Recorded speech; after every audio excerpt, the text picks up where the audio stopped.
What is up, guys? In today's video, we're going to be going over some tips and tricks and some strategies so that you can win more and play better in the team game modes. Many of my videos focus mainly on solos or just fighting in general, and a lot of the tips when it comes to fighting apply to every single game mode, but in this video, we're going to focus mainly on team game mode specific things because that is something you guys have commented a lot of my videos and asked for. If you guys do enjoy this video, find it helpful or informative, remember to give it a like, subscribe if you would like to see more, and comment down below what your favorite game mode to play is in Fortnite right now, whether it's solos, duos, squads, trios. Let me know that down in the comments below.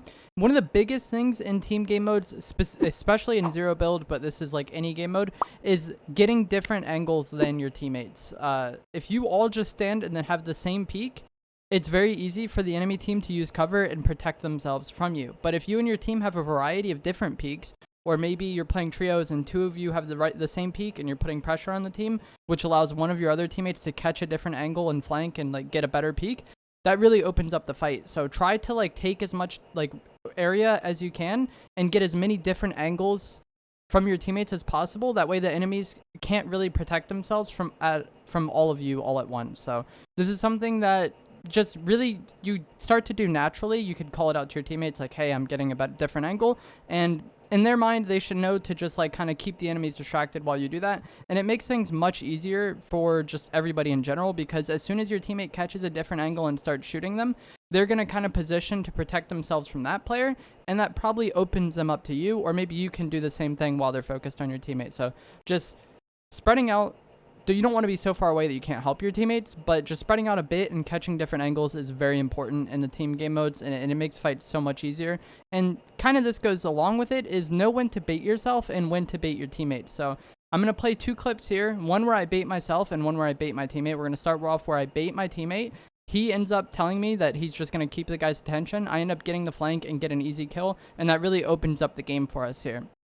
And then we have another clip here where I kind of bait myself. I waste time and just kind of don't really peek, and while the enemies are spraying my cover, my teammate flanks them, get shots, and then once they start focusing on him, I shockwave onto them and clean up the kills really easily. Like, just little moments like that and trusting your teammates are very helpful, and it makes fights much easier. And that like brings us to our next point, and the only way you're going to be able to do either of those things is if you call out what you're doing. You know, if they're focusing your teammate and you say, hey, just play your life, I'm flanking, your teammate knows to play their life. If you tell them, hey, I'm catching a different angle, your teammate knows you're getting a different angle, and that help will be there shortly. A lot of players just only focus on calling out like enemy locations, like, hey, there's one player here, or I cracked this player's shield, but calling out what you're doing as well and giving that relevant information to your teammate is incredibly helpful. If you need to heal, your teammate probably needs to know that, because then you're not going to be able to help them for a few seconds. If you're flanking, they need to know that. If you're catching a different angle, all of those things, calling out what you're planning on doing in a fight makes it so much easier for your teammate to play off, rather than just expecting them to read your mind and just automatically know what you're doing all the time. It doesn't really work. In Zero Builds, trying to team shot the same person I think is really beneficial. If you go into a team fight and you and your teammate both focus the same player and you quickly get a knock, it makes the fight so much easier, because now the other players are forced to respond to the fact that you already got a knock. Maybe one player drops back to res, maybe if it's duos, the other player doesn't know what to do. But also that really cuts down the enemy team's firepower. You know, if it's duos, you went from having two players shooting back at you to only having one player shoot back at you, and that makes fights so much easier. So the team that gets a knock first is typically going to be the one that's better off. And the easiest way to do that is just to kind of like call out which one you're focusing. If you see a red skin, a green skin, and a blue skin, and you're shooting the red one, just be like, hey, focus the red skin and we can get that knock. Or if you start off the fight and you already have one weak, try to focus a weak player. And that kind of goes back to calling out what you're doing. If you fry someone and get them weak, call that out to your teammates. You want to focus one player in a fight, call that out to your teammates. And this really helps with knowing the skin names of all the skins in the game. And this is that obviously is like holy. There's so many skins in this game, I'm not going to remember all the names of the skins. But as you play more and more, you tend to remember the names of different skins in the game. And it just makes things much easier. Even if you don't know the name of the skin, you can call out what it is, like a gingerbread, a zombie, or just the color of the skin, like red, green, blue, black, white, whatever. Like there's it's usually pretty easy to identify the skins in the game, unless you run across entire teams of players using the same skin. And that's one of the main reasons why people do that. If you've ever been playing and you wonder why like every team is using all the same skin together, it's because it can make it more difficult to like call them out, and just some teams like to match. But there is a slight like competitive advantage. Not necessarily advantage, but there are competitive reasons to why you would want your entire team matching skins. It's not the biggest deal, but it can cause some confusion amongst the enemy team, or maybe make it harder for them to focus out a single player. So I think that's really beneficial, just that you focus out players and get knocks as soon as possible, but also maybe that you learn skin names and you're able to better communicate that with your teammates. Like we said before about like communicating what plays you're trying to make, communicating what skin you're frying or what players you have weak is really beneficial, I think. Another thing in squads, I feel like just like the larger team game modes in general, like trios and squads, but even duos to an extent, you can kind of spread out some of the more situational items. So things like rift to goes, porta forts, boogie bombs, maybe even. Like, it's not like one player needs to carry all of these things, but it really helps if at least somebody on the team is carrying one of them. Like, maybe you have one player carry rifts, maybe you have another player like typically carry porta forts. It just makes things much easier when you have those things in the team and when there's one player to go to, rather than having one player kind of grief their entire loadout. And that's one thing that makes solos like kind of harder, is that you need to carry everything that you're going to use on your own. So you kind of have to like better be able to predict what you're using. But in team game modes, you can kind of spread out some of the more situational items, and it makes it easier to kind of get the advantage of those items, like specifically porta forts, but you also don't have to be the one to carry it all the time. But just having somebody carry it is really helpful.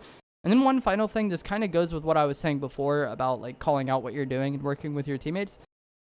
But try not to force things, try not to be a hero, try not to do too much. Like, if you want to play really split from your team and just go for really high kills, that's one thing. But this video is focused more on people who like want to win as a team and get better as a team. And so if you're constantly going in by yourself or just playing at a drastically different pace of your team, things aren't going to work. And that's something I myself struggle with. And that's why I tend to mostly play solos, or why I've played solos for so long, or like solos is the easiest game mode for me, because I don't have to worry about what other people are doing.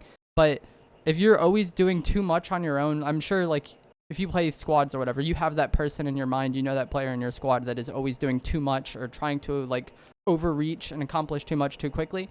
Try not to do that. You don't have to force things. If you and your team play well together, you're going to win fights over time, and you don't need to make the big play every single time. There are some times where you might need to go big and like really do a lot to like shape the nature of a fight. But if you're trying to force that all the time, odds are you're probably just going to die, and then your team is left a man down. And we just talked about how much easier that makes fights. So try not to force those hero plays or try to do too much or play too risky, unless that's something that everybody on your team is down for. Like I said, there's a lot of like right and wrong plays in BRs. Really just comes down to what your goal is as a player. But if your teammates really want to win and you're like forcing like bad plays all the time, that's not really good. So just play at the pace of your team and things will be much better. I think if your teammates are playing much faster than you and you're often not able to help them in a fight, maybe you need to start playing faster. If you're playing too much faster than your teammates, maybe you need to slow it down. It goes both ways. As long as you and your teammates are playing around the same pace and have like somewhat similar goals, things are going to go well. And that would be another thing to like maybe talk about with your teammates, is like, what is the goal of the games? Like, are y'all trying to get crowns? Are you trying to get high kill games? Are you just trying to win? Like, you're trying to do challenges? Who knows? But like, what you're going for or what your goal is, if it's aligned with what your teammates' goals are, things are probably going to play out much better, because like I just said, a lot of BRs and how you want to play kind of depends on what your goal is. But that is going to be it for this video. If you guys found it helpful and informative, remember to give it a like, subscribe if you would like to see more, comment down below what game mode is your favorite, and I will see you guys in the next video. Thanks for watching.